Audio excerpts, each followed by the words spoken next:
bit in East Tennessee the past month or two, which is a bit rare. Luckily, down in Hamilton County, our Public Works Department is well prepared, and there's been salt available for the roads. I'd say, frankly, they've been a little over-prepared. There may be more salt on the roads after snowfall than there is snow. And so as a result, folks need to go get a car wash. When you go to the car wash, you swipe your card first, and the attendant may ask you, do you want the standard car wash? We're going to spray some water over the top of your car, kind of bare minimum, gets the job done. Or do you want the $15 car wash? That includes the undercarriage wash, removes any salt from your car to prevent any sort of rust. If the customer there at the car wash says, no thank you, they're going to get the $5 car wash. They're going to get the standard car wash. If the customer says, I'm not so sure about that, I don't have much money on me, well, the attendant may sort of stare blankly at them. The customer's equivocated. If the customer says, I guess so, then I would submit, Your Honors, that that customer is getting the $15 car wash. That's a part of our vernacular that is a reluctant yes. I want the $15 car wash. What David Kite said when he was confronted with his prior statement to Detective Rush in this case was, I guess so. It wasn't no, it wasn't I don't think I said that, it wasn't equivocating. And that's the central issue that is before the court with respect to that portion of our brief. And so I think it's helpful, Your Honor, to look at the end first, to look at the actual testimony that was admitted, the impeachment, extrinsic evidence admitted through Detective Robert Rush. He made two brief, discrete points in his testimony, which was part of the state's rebuttal proof. The first point was that Miss Smart went around the corner toward Miss Reno. That's the defendant going around the corner of this kitchen island toward the victim in this case. That statement was never denied by David Kite. And he was confronted with that statement directly. The state asked him questions about that particular point. The state asked them, you told them she's walking back around the corner, correct? The answer is, I guess so. The next question, Miss Smart, or Kim, came around the corner. That's what you told detectives. The first word of the answer is no, but I'd encourage the court to keep reading Mr. Kite's response. We was standing all the way on this side, and Kim was coming back around. Kim was coming around the corner. The state clarifies. You told detectives that Kim came back around the corner, didn't you? Counter, excuse me. I guess so. And I would submit. Can you read the next line, though?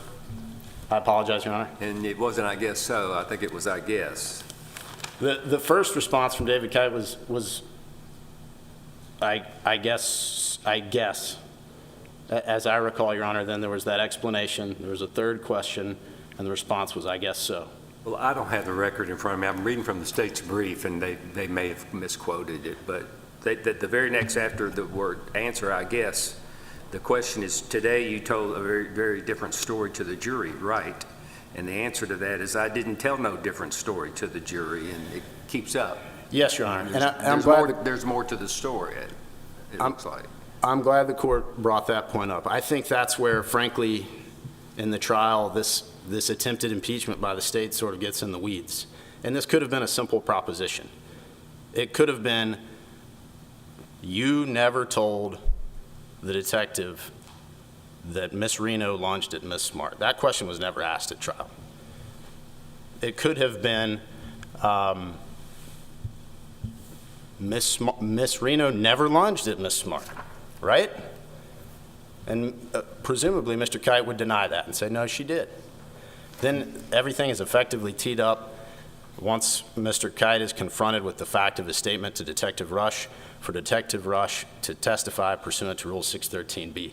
The question that the court's referring to that's asked of Mr. Kite about telling a different story, the question is about telling a different story to the jury today after responding that Kim came back around the counter.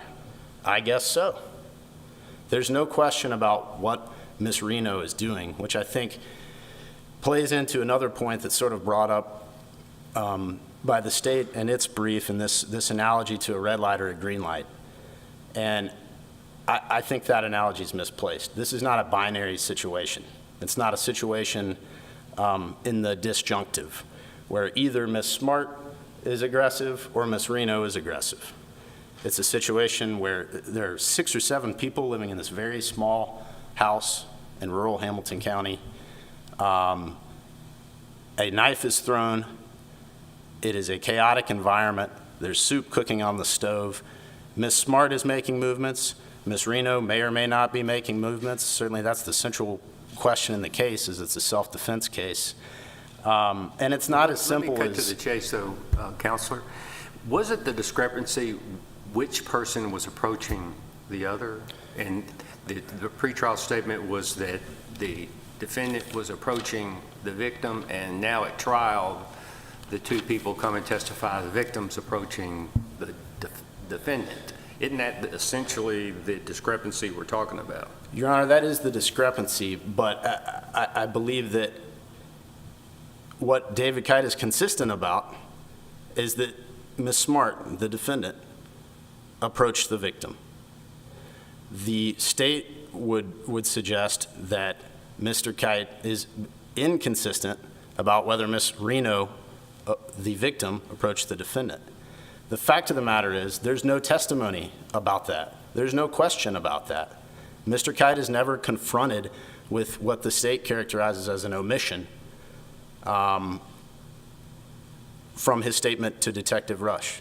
The state never asks Mr. Kite at trial, you never mentioned, this is the first time you've mentioned Ms. Reno coming around the corner towards Ms. Smart.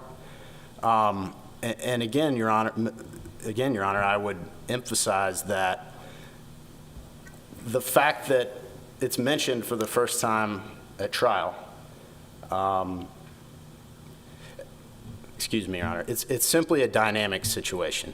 This is not a red light or a green light. It's a situation at an intersection where someone may have run a red light and neglected to mention that there was a child running across the street, and that car ran the red light to avoid the child, to avoid some other wrongdoing. So it's not as simple as, was it Ms. Smart or was it Ms. Reno? Both parties are moving in this dynamic situation, and... But I don't understand. At trial, there was only one party moving, and in the pretrial statement, there was only one party moving. They were just different parties. Yes, Your Honor. So why are you coming up with all of a sudden both parties were moving? That's not consistent with either the pretrial statement or the trial testimony. Your Honor, I believe on direct examination, Mr. Kite stated that they being Ms. Smart and Ms. Reno, each came around the kitchen island and sort of met at the end of it. His statement to Detective Rush prior to trial was that Ms. Smart picked up the knife and instantly came around the counter and just left it at that. So I think the discrepancy is with, again, what the state is calling an omission. And am I answering the court's question, Your Honor? I want to be sure that... I just want to make sure I understand your argument. The state has said that your client, the witness was confronted with the substance of the prior statement.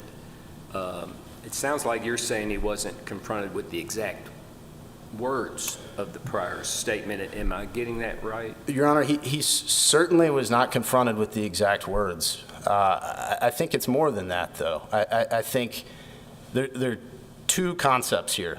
There's that, frankly, Mr. Kite may have been resistant to both, okay? But the first is that, was Ms. Smart coming at Ms. Reno? Mr. Kite didn't like that, but he reluctantly, I guess so, he agreed to that. The question of whether Ms. Reno was coming at Ms. Smart was never raised by the state during cross-examination. The question of whether Ms. Reno was coming at Ms. Smart or whether, excuse me, Your Honor, whether Ms. Reno was coming at Ms. Smart or whether Mr. Kite had made a statement or not made a statement about that fact to Detective Rush, that question was simply not asked. And that's why Detective Rush's testimony is inadmissible pursuant to 613B, because the witness must have an opportunity to explain or deny the statement in question, or in this case, the omission, which, as the state is cited to the Johnson case, an omission can play into this concept, into this extrinsic evidence rule under 613B, but that witness must still be confronted with that omission, and Mr. Kite was not. Well, he was asked 3 different times, different variations by the state on cross, correct? He was asked about Ms. Smart confronting, Ms. Smart coming towards Ms. Reno, Your Honor. But during his answers, he never really offered up his own explanation, correct? Why he said something different to the police? Well, Your Honor, and I apologize if I'm not making my point clear, but I think the problem is with the questions Mr. Kite is being asked, and not with the explanation that he's giving. Because his explanation about Kim came around the corner, that's what you told police.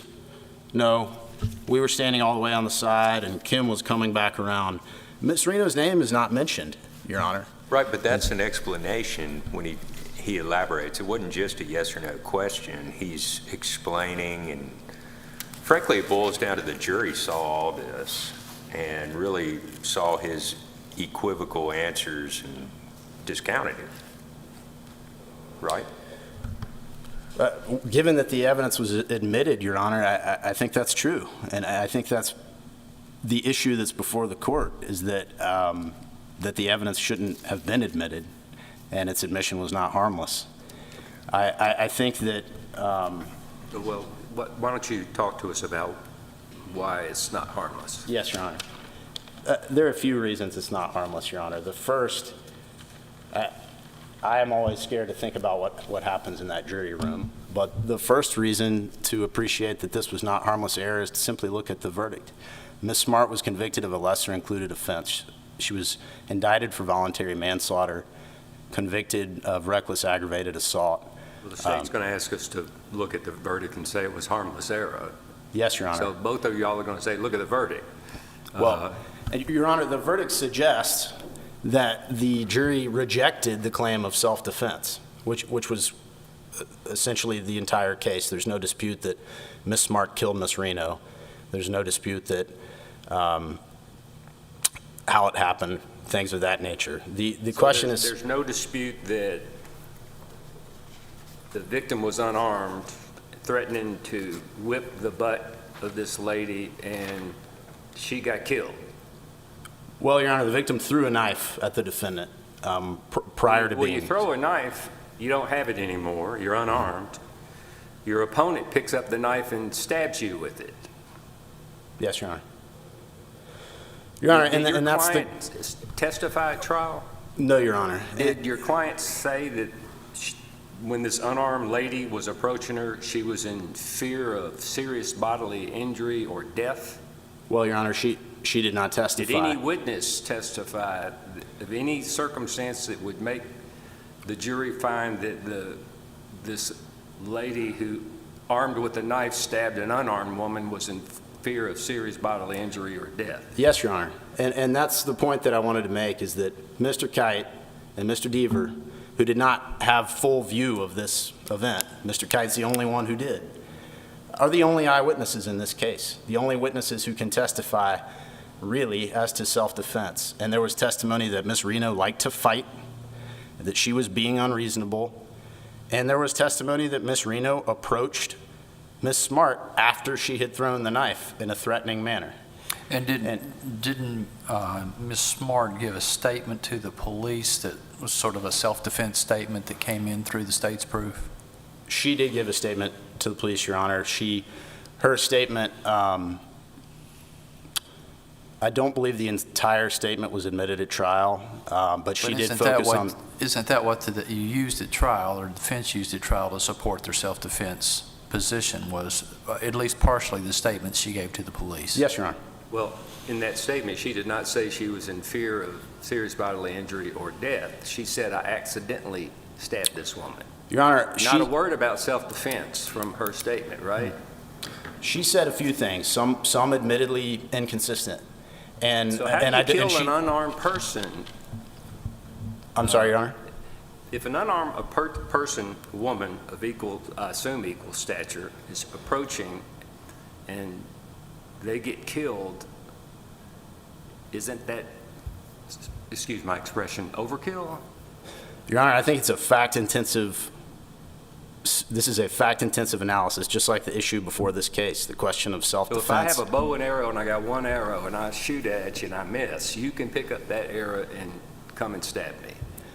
Well, Your Honor, if you were to approach me after shooting the arrow in an attempt to grab the arrow off the ground, then there may be a self-defense claim there. But her claim was it was an accident. Your Honor, she did mention that it was an accident in her statement to police. That was nothing not about our defense at self-defense. trial, and that was not something we engaged with particularly. Thank you, As my Mr. time's Stokes. up. You're getting into your rebuttal time. Yes, Your Honor. General Groves?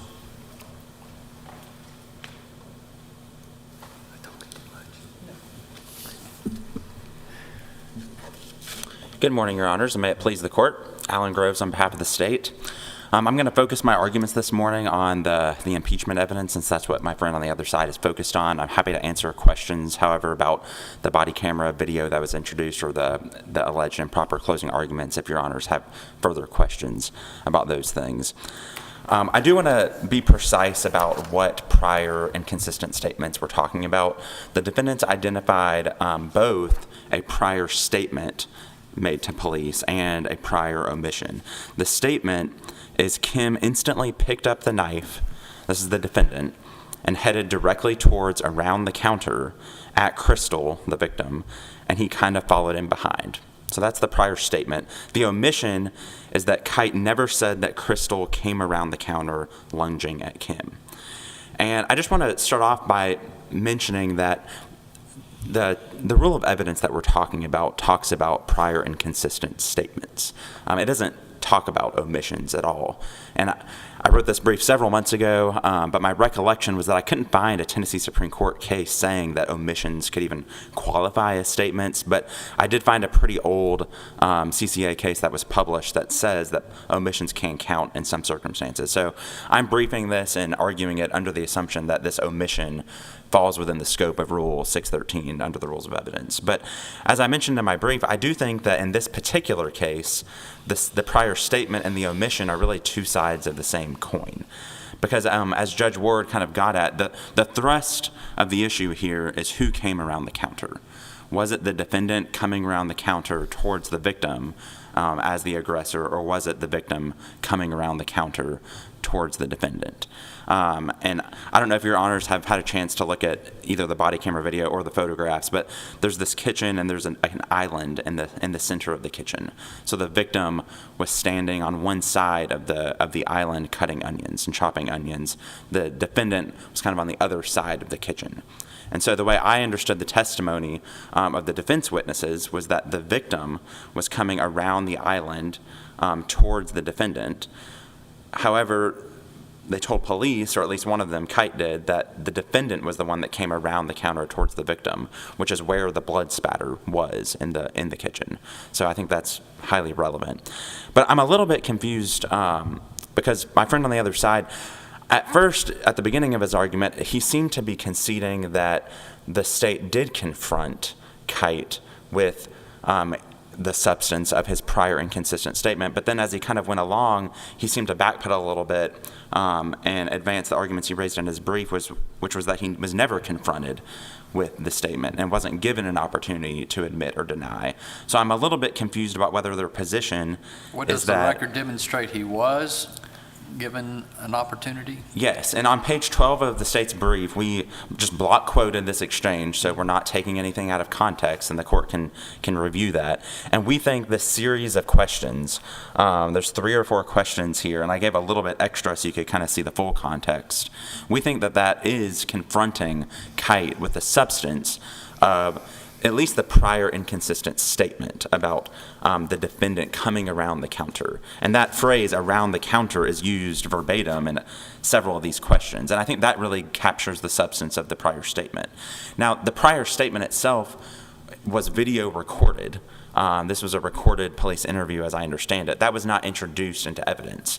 So it's not like he was confronted with the exact statement by playing the video in court or anything like that, but you have the prosecutor asking him these questions. So what we're looking at here in your brief on page 12 is the prosecutor's cross-examination? Yes, cross-examination. And I believe at one point, shortly before this, I think defense counsel asked, like, where are you looking at, or what page are you on? And the prosecutor says page 3. So I take that to mean there was also maybe a transcript, but none of that was introduced, and it wasn't marked for identification purposes. So we don't know exactly what the prior statement was verbatim, but it seems to be that the real issue here is the defendant, the Kite telling the police that the defendant was the one that came around the counter, and that was clearly asked multiple times. So yes, the first answer is, I guess so, period. The second answer is no. We was standing all the way on this side, and Kim was coming back around, and Crystal was coming back around. So there again, he's reiterating that the victim was coming back around on this other side. When they met at the end of that counter. Question, you told detectives that Kim came around that counter, didn't you? I guess so. Today you told a very different story to the jury, right? I didn't tell no different story to the jury. That girl was mean. She was mad, and Kim had to do what she had to do to protect herself. And so it kind of goes further, and then he gets more and more defensive. I don't know what you think you know, I told the police. I had a very hard time understanding this testimony and parsing through whether it was an admission or a denial, and I kind of settled on an equivocation because I acknowledge that the I guess so in isolation sounds a little bit more like an admission, although it's not quite resounding, but I think taken in context, it's quite equivocal. And so for those reasons, I think the state did properly confront the witness with the prior inconsistent statement, and he equivocated, which allowed the state to introduce this rebuttal testimony about the prior statement. Now, I acknowledge that the state did not directly ask about the omission. I want to be candid about that. I don't think that there's any separate questioning that occurred during cross that would really get at the omission of Kite failing to tell police that the victim came around the counter. But as I've argued, I think it's two sides of the same coin here. I think it's getting a little bit too hair-splitting to separate that out into two different things that the state would have been required to ask about to effectively draw the witness's mind to the time and the place of the prior statement and what he had told police about this incident. But even if the court disagreed with us about any of these points, whether it be the confrontation, the equivocation, or if you really think that the omission needs to be treated separately and you think it's a problem that he was not confronted expressly about the omission, we think that the admission of this impeachment evidence in the rebuttal testimony of Detective Rush was certainly harmless. And one reason for this is because neither of these statements or statement or omission were admitted for the truth of the matter asserted. The state did not attempt to introduce this under the hearsay exception under 803.26. This was only admitted for impeachment purposes under Rule 613. And so that by itself undercuts the defendant's argument that this was harmful because this testimony wasn't offered for its truth. Now, certainly it did impact the credibility of one of the defense witnesses. But because it wasn't offered for its truth, it doesn't carry quite as much weight as it otherwise would have. We also have to keep in mind that there were two defense witnesses that claimed that they saw aspects of this stabbing. One was Kite, who said he saw the whole thing. Vernon Deaver said he was standing right next to the victim when they started getting into this argument in the kitchen. but he didn't want to have anything to do with it, so he walked away and went back into his bedroom, which kind of adjoined the kitchen area. But yet he claimed, even though he was in his bedroom at that time, that he could still see parts of what was going on. I don't think he claimed to have seen the actual stabbing, but he did claim that he saw the defendant approaching the victim. But you'll see from the body camera videos and from the crime scene photographs, there was this partition hanging from the door in between his bedroom and the kitchen, like a sheet of some sort, that would have been blocking his view. So that pretty substantially undermined his credibility, completely separate from Detective Rush's rebuttal testimony about Kite's inconsistent statements. Well, Counselor, the appellant in his brief has made no argument that this affected the verdict of reckless aggravated assault. The argument in the brief on page 12 is that this affected the jury's finding against his client on the self-defense issue. But I'm trying to figure out how any rational juror in this situation would make a finding of self-defense when you kill an unarmed victim and your only statement is that it was an accident. Sure. Can you address the sufficiency, the evidence with regard to the self-defense? I mean, where was the evidence of self-defense? Your Honor, that's a good question. And they haven't really raised this as sufficiency, but of course I take the point that it's sort of relevant to the harmlessness of the alleged error. He said the state committed prosecutorial misconduct by arguing that there was no evidence of self-defense in this case. Sure, so it goes to that but issue I'm thinking as well. if there's no evidence of self-defense and I'm a prosecutor, what am I going to argue? Sure. I think that's a good question, Your Honor, and certainly, although the defendant did not testify, the body camera video that captures her arrest, the time of her arrest, she says several things that are not consistent with self-defense. First, she says that I didn't mean to. I tripped over a trash can. It was an accident. Things like this. She did say that she threw a knife at me. But even the other defense witnesses testified that this was not really an intentional act, that she grabbed the knife and then as the victim approached her, the knife just kind of flicked up, I think is the phrase that they used. So nothing, even from the defense's own proof, really supported a theory of self-defense. Her statement, I want to make sure I'm clear, her statement that was introduced, she didn't testify, but her statement made no reference to fear of serious bodily injury or death by this unarmed woman approaching me and saying she was going to beat my ass.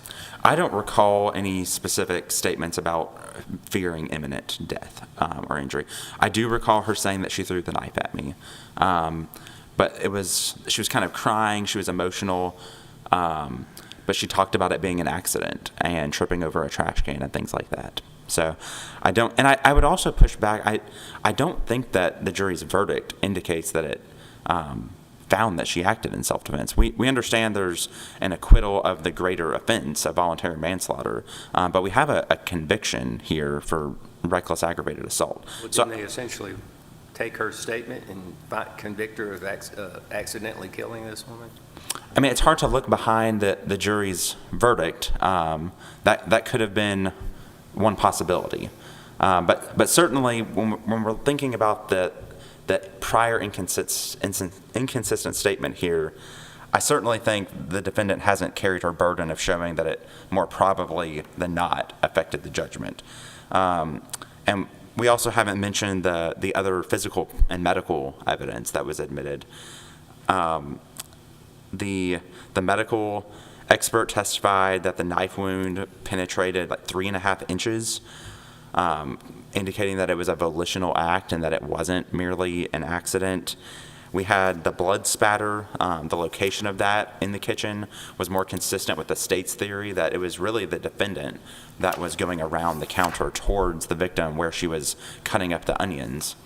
And then especially when you consider the medical expert testimony that based on where this knife wound entered her neck, she probably could have only taken a step or two before the blood just started pouring. So if it had really happened on the other side of the counter at the corner, it would be hard to explain why all of the blood on the floor was on the opposite side of the kitchen.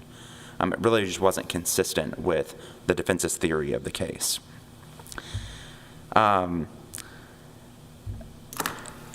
again, I think this was a proper impeachment, Your Honors. I think we confronted Kite with the prior inconsistent statement, and I think the omission is part and parcel with that. I think he equivocated, and certainly any alleged error was harmless. I have a few more minutes, and I can answer any other questions Your Honors might have about the other issues, but otherwise we would ask this court to affirm the judgment of the trial court.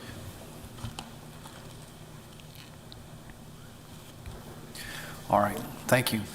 Before we hear rebuttal, you have about 4 minutes left on your rebuttal. We're going to take a brief recess, just about 10 minutes. Thank you. All rise.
fact-intensive analysis, and I think it can become difficult in the context of oral argument when we're talking about transcripts. So what I would encourage the court to do is to simply look at Detective Robert Rush's testimony. It's very brief. It's in volume 8, pages 330 to 331, and look at those two discrete statements that he makes about David Kite's statements to him. And then look at volume 7, pages 290 to 91, the cross-examination by the state of David Kite. I think the court will find, as to the first statement, that David Kite was confronted with the fact that Kimberly Smart approached Ms. Reno. He was confronted with that fact, and he adopted it by saying, "I guess so." That was not an equivocation. So at that point, no additional impeachment is necessary. In fact, the trial judge, Judge Patterson, when this issue first came up during David Kite's testimony, told the state, "I think you've effectively impeached him. The only thing he's denied is where the stabbing occurred." So he adopted that statement. He had already been impeached on some equivocation, if any, in the course of the cross-examination by the state. As to the second question of the omission, I think the court will find that Mr. Kite was never confronted with the fact that he's raising this issue of Ms. Reno approaching Ms. Smart for the first time at trial. A question is never asked of Mr. Kite about that omission. As to the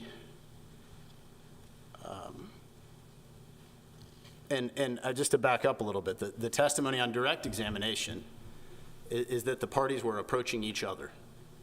Not that one party was approaching and another wasn't, or Ms. Reno was approaching and Ms. Smart wasn't. It was simply that they were both approaching one another. That was not effectively fleshed out by the state on cross-examination to set up impeachment pursuant to Rule 613B. As to the question of harmlessness, Your Honor, I think the court is concerned with what evidence there was of self-defense, as the prosecutor was concerned with in rebuttal close. The only evidence there is, frankly, is from David Kite, the only eyewitness in this case. And he's been completely discredited by the state. That is harped on at length in closing. I believe the state says he's not believable, I think is the language. And that led to the verdict that we have in this case. I'd also encourage the court to look. There was some testimony related to a clock that was not collected, and the suggestion is that clock was in Ms. Reno's hand at the time of this chaotic encounter. So you're saying the only evidence to support self-defense would be from Mr. Kite? Yes, Your Honor. And so what evidence did Mr. Kite offer that the victim was in fear of serious bodily injury or death? Well, Your Honor, of course, Ms. Smart, as you noted, never uttered those words. She doesn't have the luxury of the statute at the time she's interrogated by police. And Mr. Kite's not in Ms. Smart's head, but he does know what Ms. Reno's reputation is, which is a reputation for violence. And he witnessed the encounter. He's the only one. He witnessed an unarmed woman approach another woman and say, "I'm going to beat your ass," or something to that effect. Your Honor, he witnessed Assuming that's true as a matter of law, is that sufficient?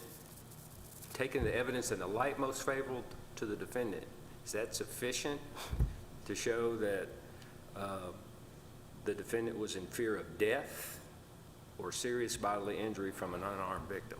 Your Honor, we don't have a per se rule as it relates to self-defense, and I don't think I'm in a place to say whether that was sufficient.